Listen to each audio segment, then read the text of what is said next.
Bapak Ibu, kita membaca firman Tuhan dari Mazmur 91 ayat 1 sampai 16. Demikian firman Tuhan.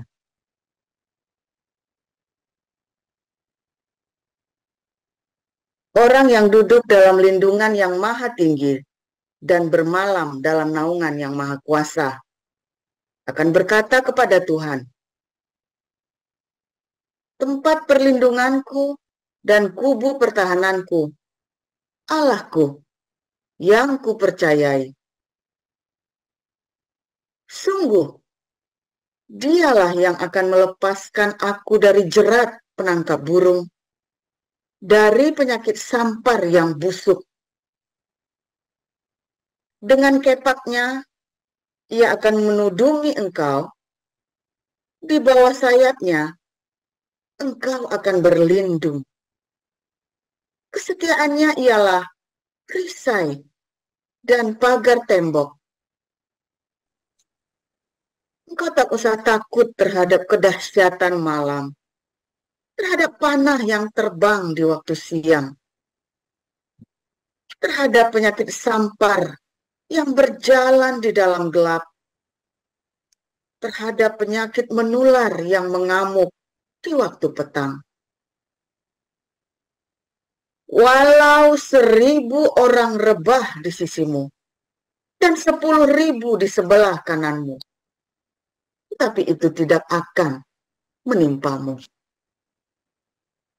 Engkau hanya menontonnya dengan matamu sendiri dan melihat pembalasan terhadap orang-orang fasik. Sebab Tuhan ialah tempat perlindunganmu. Yang maha tinggi telah kau buat tempat perteduhan.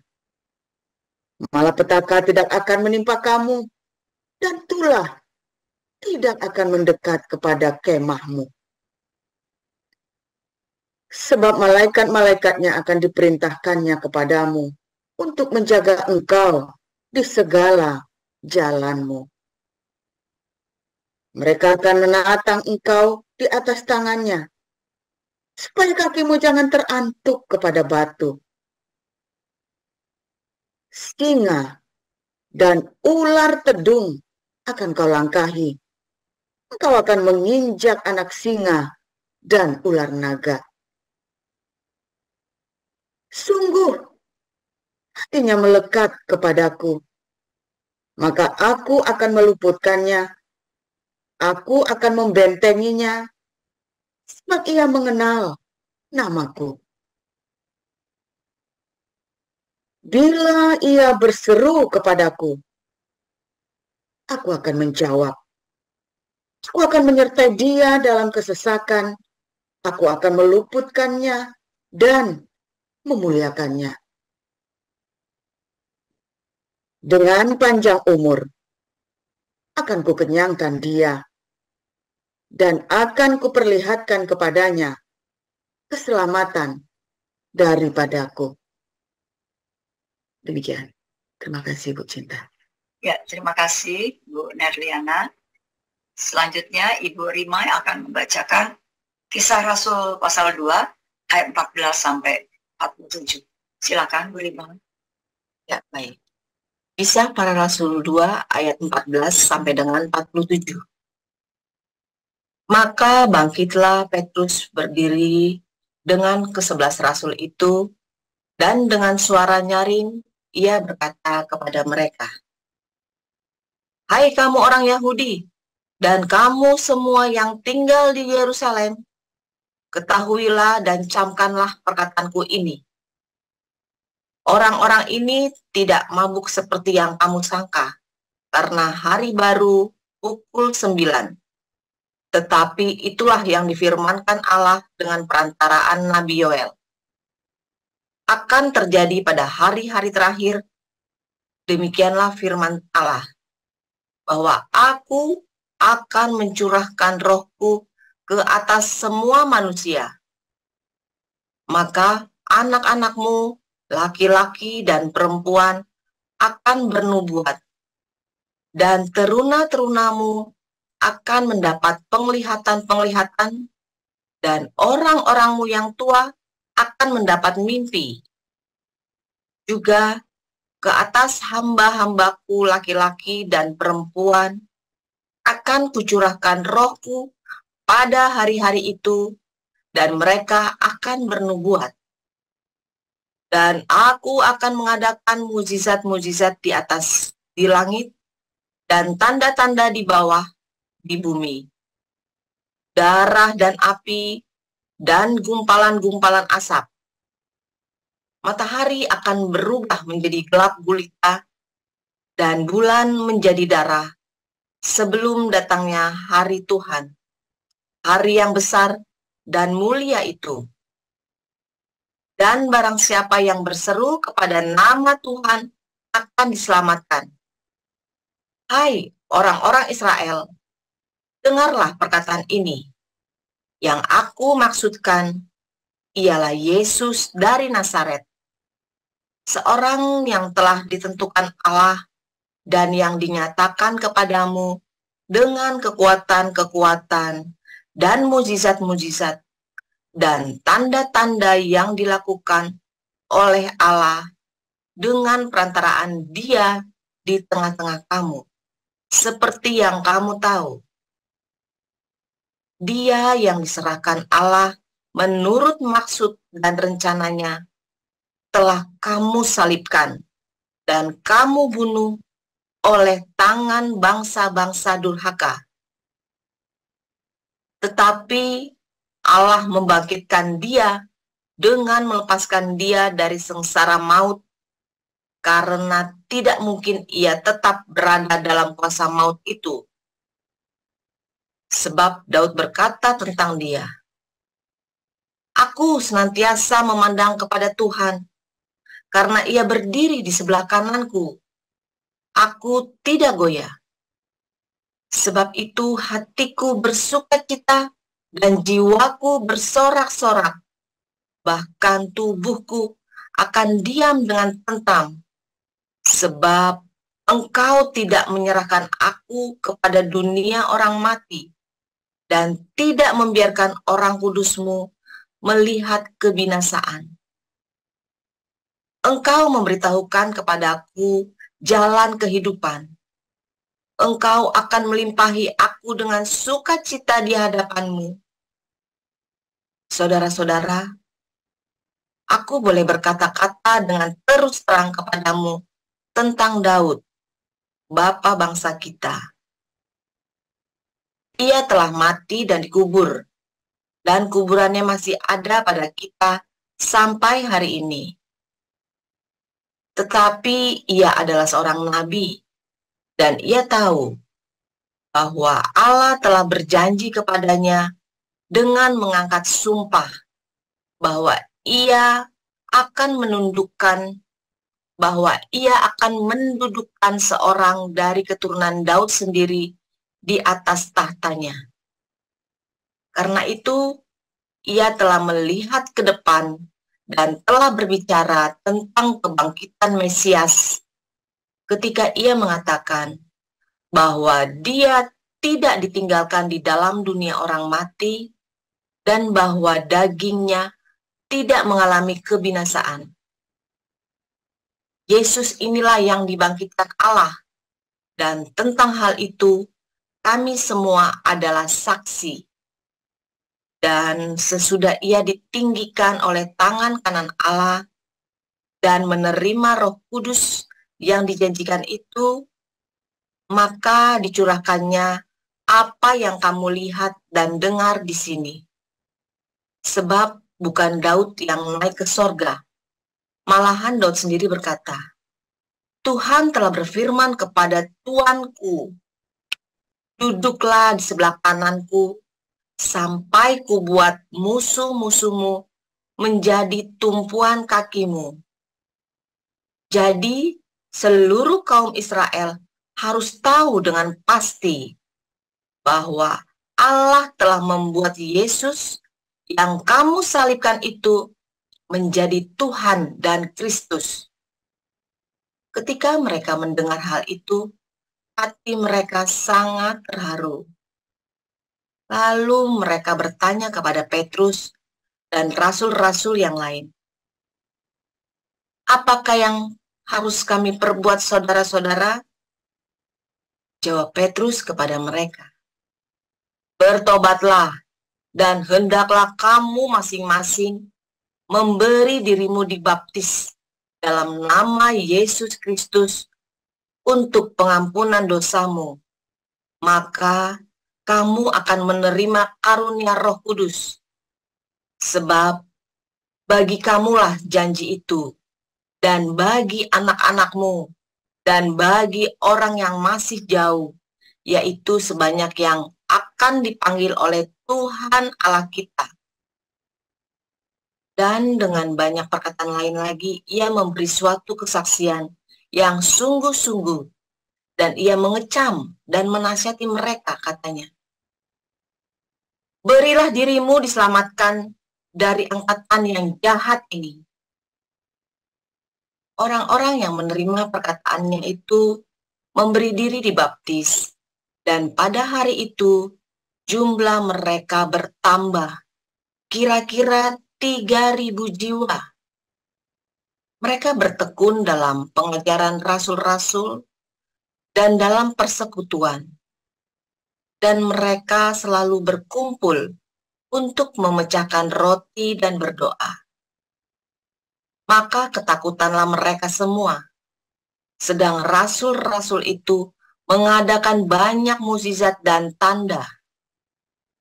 Dan semua orang yang telah menjadi percaya tetap bersatu, dan segala kepunyaan mereka adalah kepunyaan bersama.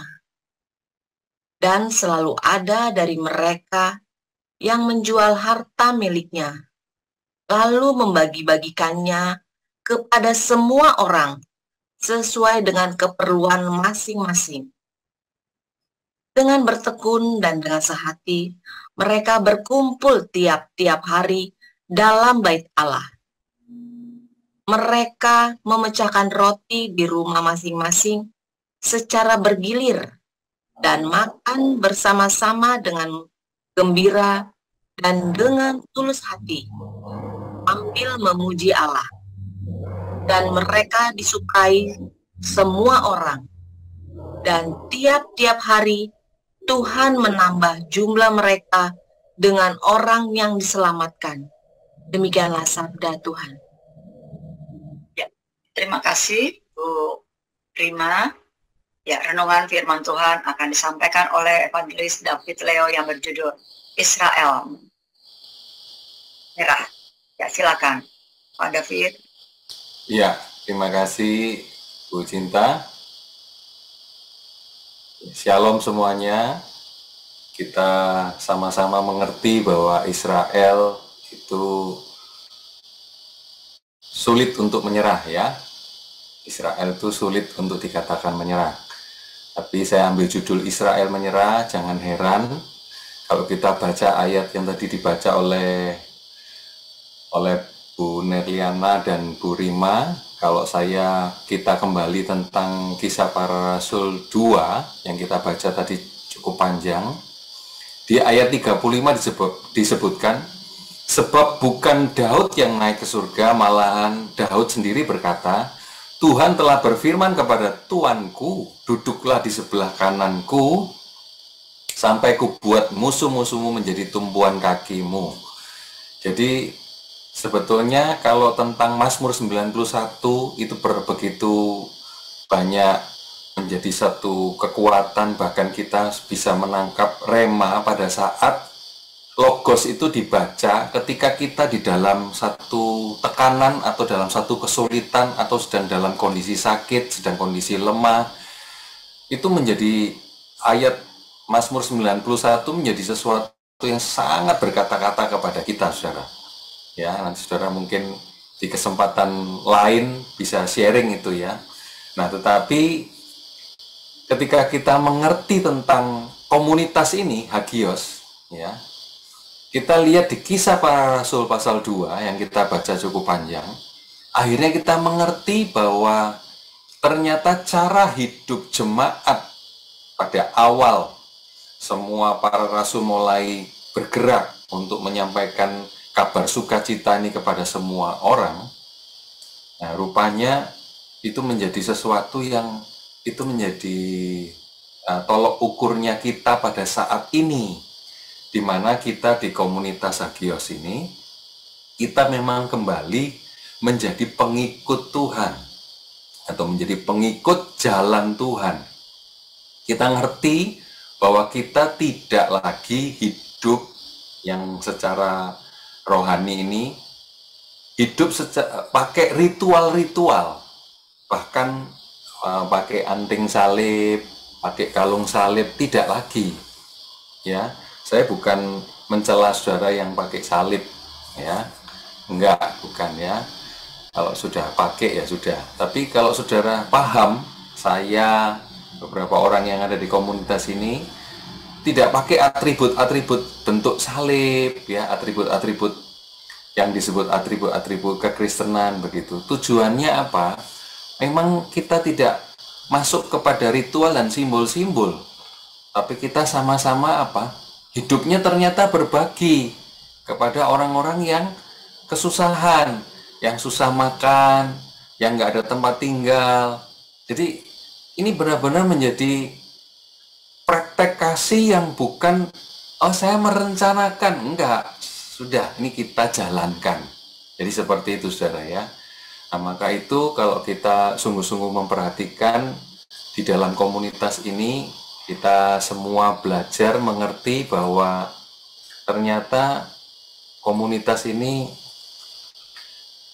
dasar dari gerakan kita bersama pada awal-awal itu adalah ketika kita mulai memberi makan orang-orang yang kelaparan tanpa melihat latar belakang mereka, begitu ya.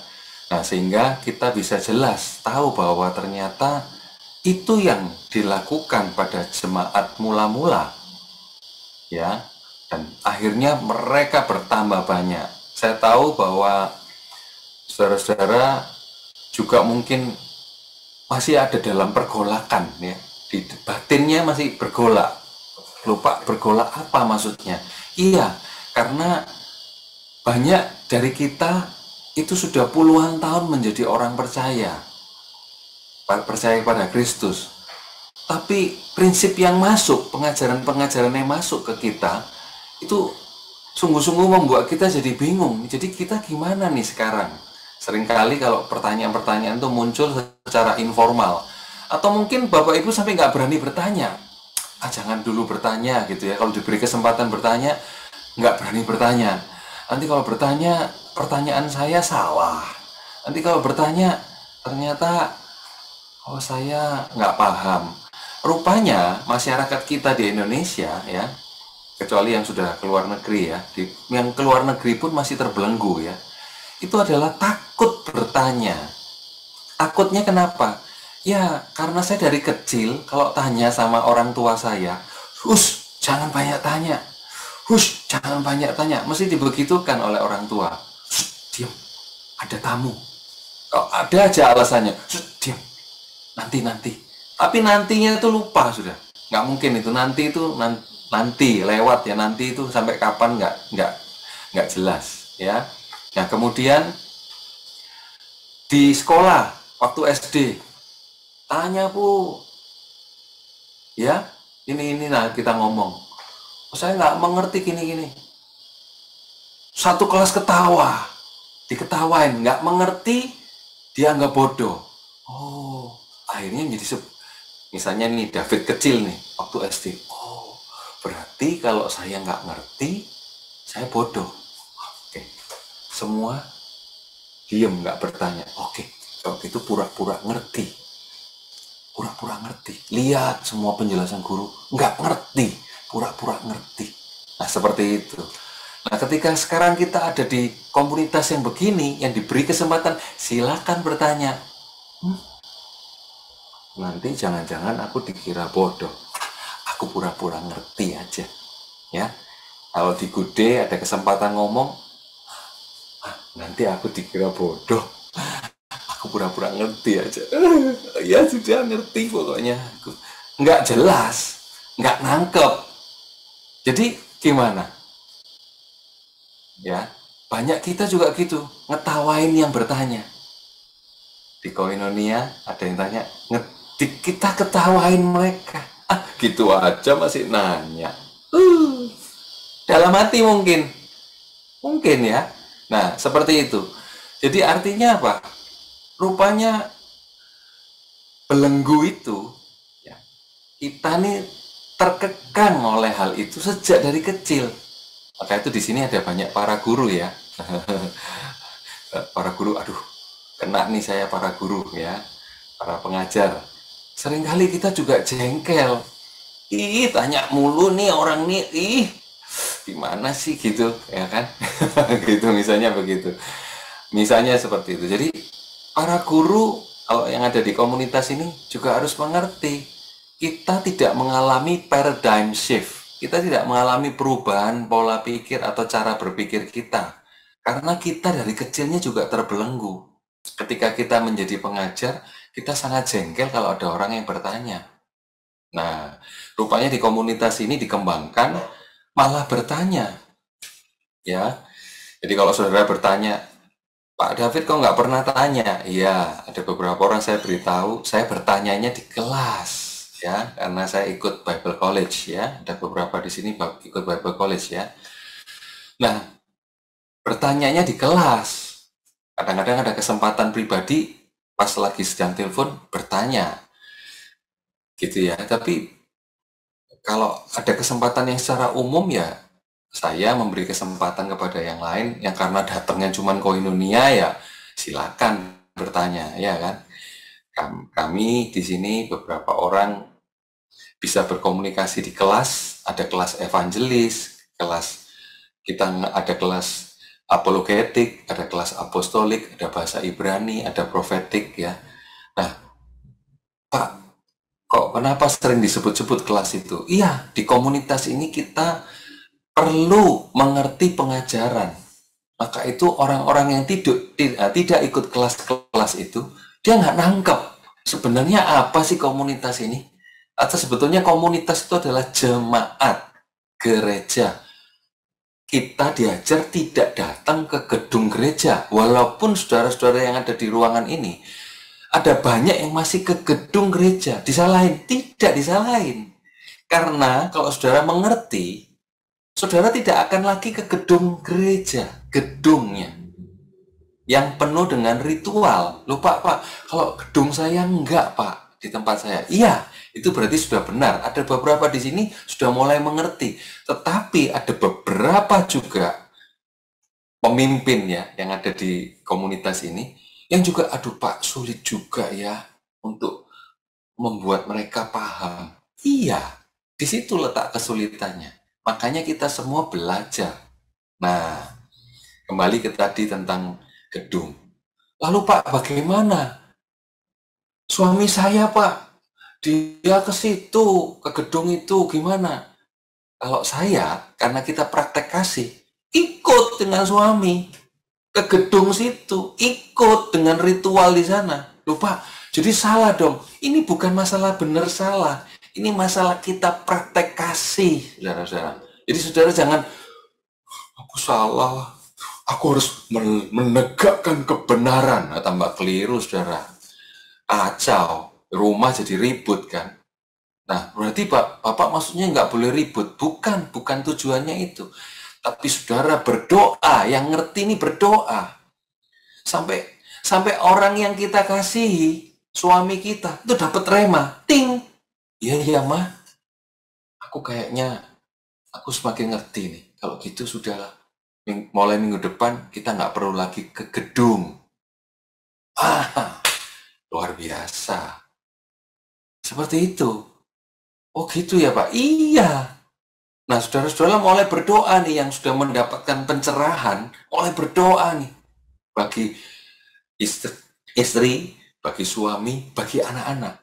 Mulai berdoa buat mereka. Tuhan, apa yang aku dapatkan pengertian di kelas-kelas, apa yang aku dapatkan pengertian di Koinonia, buat mereka juga mengalaminya. Nah mulai berdoa saudara. Nah itu yang terjadi di jemaat mula-mula. Itu yang terjadi juga di komunitas kita, saudara. Ada mulai banyak orang-orang yang tidak lagi ke gedung, ya, di komunitas ini. Saya nggak perlu nanya untuk resign ya. Tapi sudah mulai ngerti mereka. Kenapa? Mereka sudah tahu bahwa saya tidak perlu terbelenggu dengan ritual.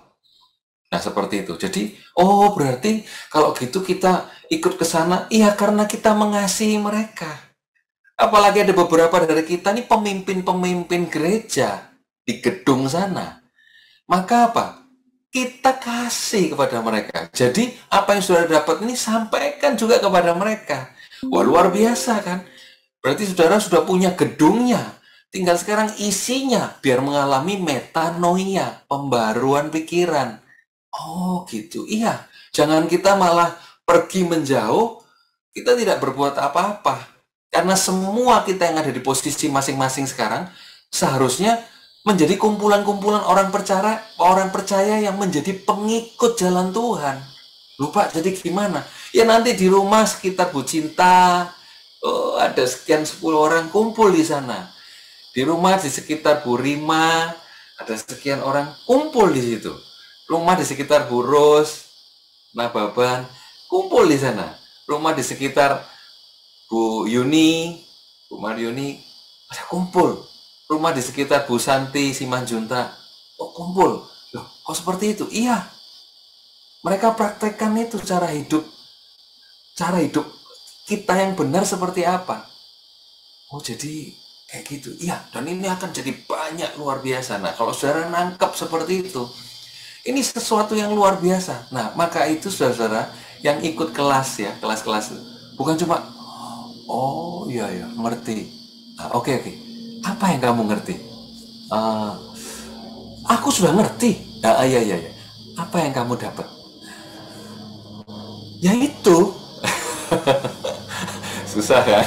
Begitu ditanya balik, apa yang saudara dapat? Ini contoh nih, gampang prakteknya itu di Gude ya. Di Gude ditanya, saudara dapat sesuatu apa?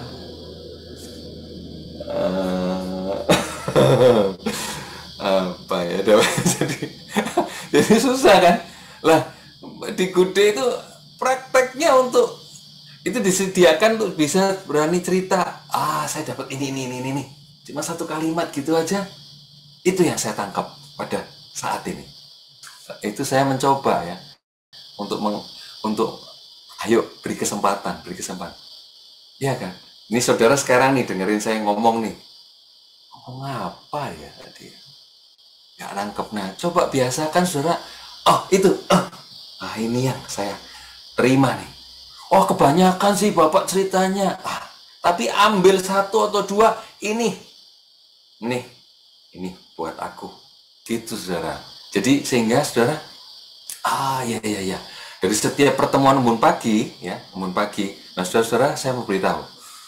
Embun pagi, Pak, saya wajib datang ya Pak embun pagi. Saya jawab, tidak. Loh Pak, jadi gimana? Tidak ada yang namanya wajib datang. Sebetulnya apa? Saudara kayak saya gini, seperti saya. Hari Senin sampai hari Jumat saya bekerja. Di sini jamnya embun pagi masih gelap. Di sini sudah kerja, sudah terang. Sudah jam 8 pagi. Ya. Kalau selesai hampir sudah jam 10. Nah, saudara-saudara yang di belahan bumi yang lain juga sama kan? Mungkin sedang tidur malah kalau yang di Amerika. Atau bagaimana. Jadi bagaimana? Nggak ikut nggak apa-apa. Loh Pak, yang kok diwajibkan ikut? Lah, yang diwajibkan ikut itu kan orang-orang yang memang sedang butuh bantuan, sedang kesusahan. Loh Pak, kesusahan kok malah diwajibkan? Iya, supaya mereka terima makanan rohani. Kita beri bantuan sembako, ya, secara jasmani, mereka juga terima makanan rohani. Itu sebuah pendidikan, edukasi buat mereka. Iya kalau mereka gitu. Kalau enggak, ya kita berdoa terus supaya orang-orang tuh ketika datang, walaupun masih pagi, masih ngantuk, masih pegang bantal kayak Bu Lucy di iklannya itu pegang bantal itu. Tapi lama-lama ting dapat. Nanti satu di hari yang tertentu aku dapat. Nah, seperti itu. Itu harapannya. Mari kita semua berdoa buat orang-orang itu. Nah, akhirnya kita terjalinlah doa syafaat di antara kita. Setiap kali saudara ingat ada saudaramu yang kesusahan, langsung sebut nama dia. Tuhan, tolong saudaraku ini. Sebut namanya. Mungkin saudara sedang menjahit nih. Mana Bu Ripka? Sedang menjahit nih. Aku ingat saudaraku ini. Doain. Atau saudara ingat saya. Tiba-tiba lagi jahit, ingat saya. Tuhan tolong Pak David. Apapun yang sedang dihadapi dia, Tuhan tolong. Jadi setiap kita, kalau saudara tiba-tiba ingat Pastor Paul, Tuhan tolong Pastor Paul. Berikan perlindungan. Tiba-tiba ingat Pak Apeng, Tuhan, aku berseru untuk Pak Apeng. Engkau baik buat dia. Lakukan sesuatu Tuhan. Gitu selesai. Bukan, aku ingat Pak Apeng, sudah jahitan ditinggal, masuk ke kamar, tutup kamar. Aku berdoa, Tuhan, tolong Pak Apeng. Kelamaan saudara, detik saat itu ingat, siapa tahu ternyata Pak Apeng lagi di jalan sedang ada hambatan. Detik itu saudara lagi di mesin, ya jangan dijalanin mesinnya, diam sebentar, tapi mata masih melek, nggak tutup mata. Tuhan tolong Pak Apeng, tolong saudaraku nih Pak Apeng, dalam nama Yesus. Lanjut lagi kerja. Sekian detik. Ya, nah sekarang di sini masalahnya belum ada kan, maka saya siapkan mimbarnya di Gude, cerita. Saudara-saudara saya ngalami ini di jalan ini. Ternyata detik yang sama saudara kita yang lain di tempat lain sedang doain kita.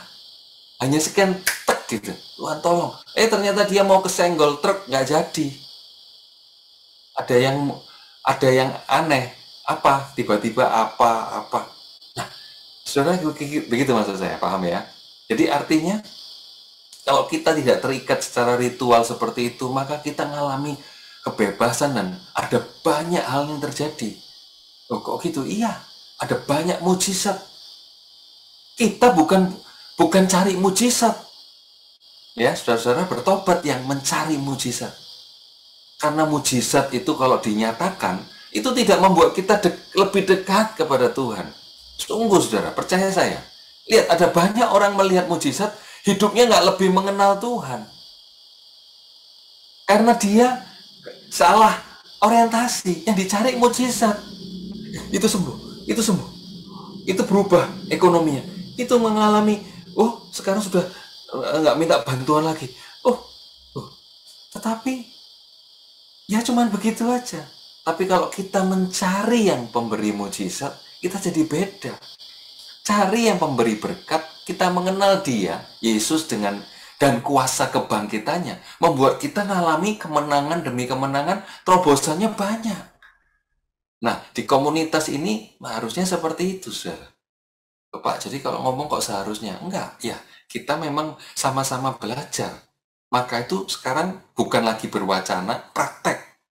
Nah, saya mencoba untuk beritahu tentang hal-hal yang praktis kepada saudara. Sebetulnya banyak sekali. Nah, kembali ke Zoom. Jadi kita ini perlu Zoom nggak sih, Pak? Iya, perlu. Saya kembali tadi gariskan mengenai, Pak, saya nggak bisa datang kebun pagi. Nggak apa-apa. Saya hari Senin sampai Jumat selalu ikut siaran ulangnya di sore hari. Begitu jam 3 saya pulang, saya setel embun pagi. Karena saya perlu apa? Terus dapat pembacaan ayat yang dibacaan lektor-lektor itu dengan urut. Benar nggak? Hari ini nggak urut ya, kan tadi saya cerita Mazmur 91 dan Kisah Para Rasul.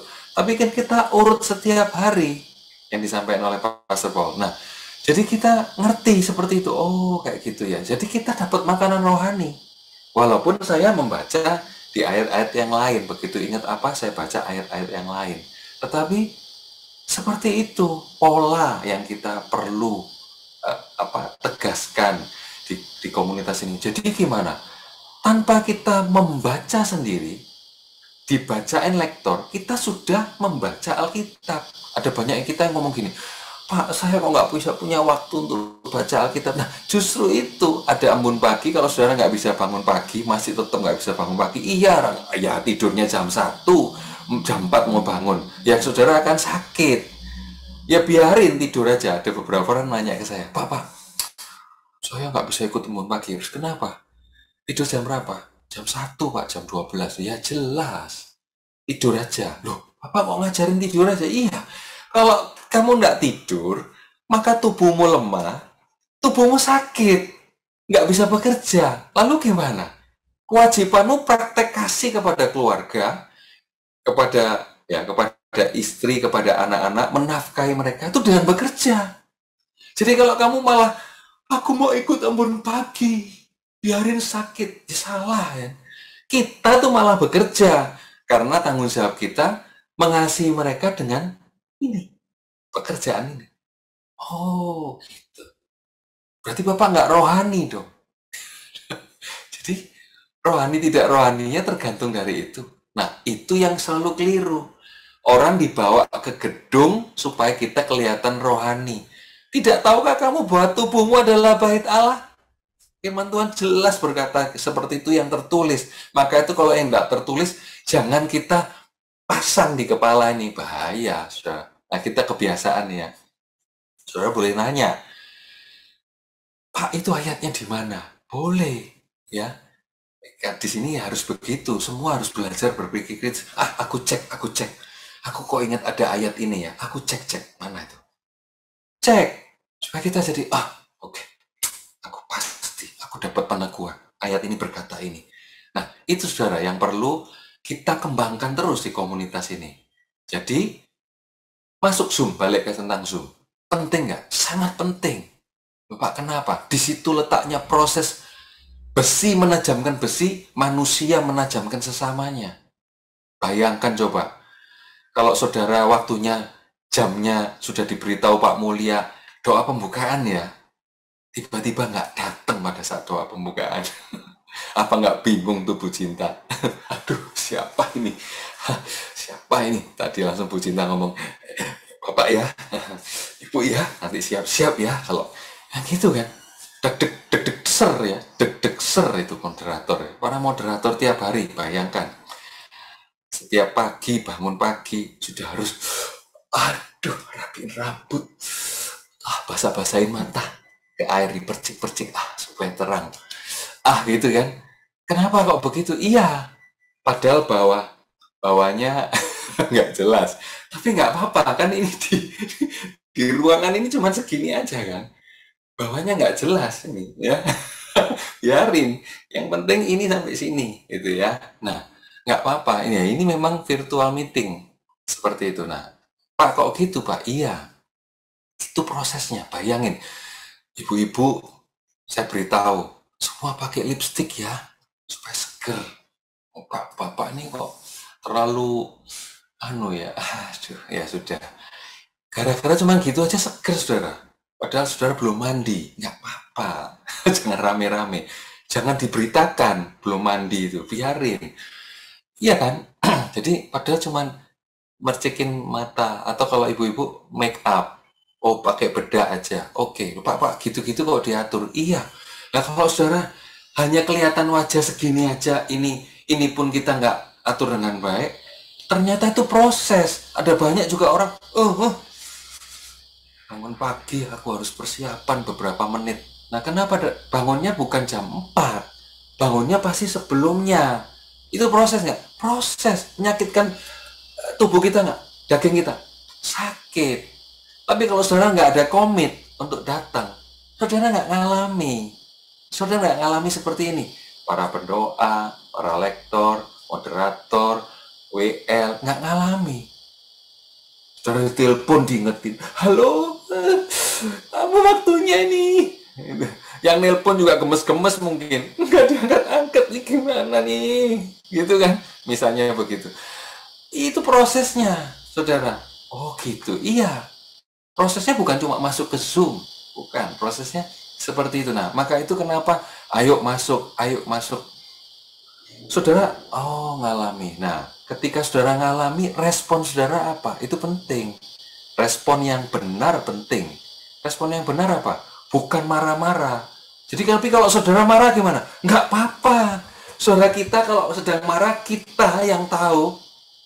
Misalnya nih, Bu Cinta marah. Saya yang tahu langsung, Tuhan tolong Bu Cinta. Ada sesuatu yang dia sedang hadapi sekarang. Apa nggak tahu. Berkati dia Tuhan. Curahkan kasih-Mu. Biarin. Jangan kita ngomong, Bu Cinta. Jangan marah ya. Oh, semakin meledak dia. Kalau ada orang marah, jangan diomongin, jangan marah ya. Diamin. Sambil kita dalam hati langsung berdoa, Tuhan tolong dia. Ada sesuatu yang dia hadapi. Tuhan tolong. Diamin aja. Gitu ya saudara ya. Sambil berdoa langsung dalam hati. Jangan ditunjukkan komat kamit. Bu Cinta, lihat komat kamit saya. Gitu. Bu Cinta, saya sedang didoain sama Pak David. Wah, gawat. Nggak usah, diem aja. Ininya nggak gerak. Tapi di dalam langsung ngomong, Tuhan Yesus tolong Bu Cinta. Begitu ya. Nah, kita praktek seperti itu. Nah, itu dilakukan oleh jemaat mula-mula. Kita praktek seperti itu. Orang itu nggak bisa makan, kasih makan. Maka itu semuanya lewat yayasan supaya kita jelas. Ya. Oh Pak, ada banyak yang nggak beres Pak, ada ini, ada itu, ada itu. Wah ya, ya memang pada saat mereka sedang kesulitan nggak beres semua, maka itu kita menolong mereka. Loh Pak, tapi kita ditipu begini-gini ya, maka itu ada SOP, ya standar operasional prosedur, sehingga kita bisa lakukan itu, ya. Jadi, oh ya, sambil saya beritahu bagi yang menerima bantuan itu ada komunikasi ya antara pengurus yayasan dengan penerima bantuan. Nanti sore ada pertemuan ya. Nah, saya ingatkan nanti sore ada pertemuan bagi yang penerima bantuan. Jadi bagaimana ya supaya mereka mengalami terobosan dalam hidup. Nah, karena di jemaat ini bukan cuma sekedar karena kita bukan melakukan kristenisasi. Ingat saudara-saudara ya, kita tidak melakukan kristenisasi. Jadi kita tidak sedang sengaja kasih iming-iming nih sembako supaya saudara datang ke sini. Tidak. Saudara ya, kita tidak sedang melakukan itu, tapi kita betul-betul praktek kasih kepada mereka karena mereka kesulitan makan, mereka kesulitan tempat tinggal.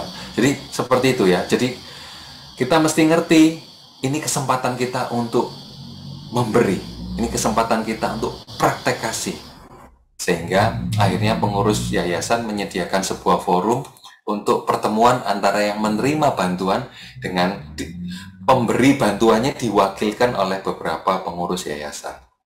Ya, seperti itu. Yang belum tahu, segera tanya ke Hagios Care kalau nggak salah ya. Embun Pagi yang hotline-nya Embun Pagi boleh tanya. Itu saya kan penerima bantuan, saya ikut dong itu. Boleh kalau belum dapat undangannya.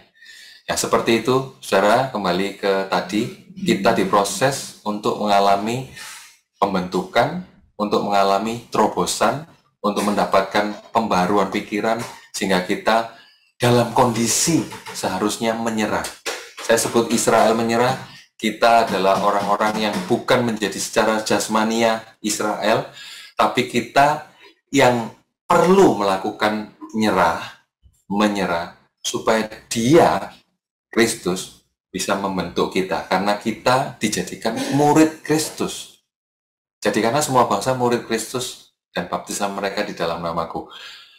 Kita sedang belajar bersama menjadi murid Kristus. Kita mari semua bertumbuh ke arah Kristus. Kita semua belajar sama-sama. Begitu ya, komit saudara.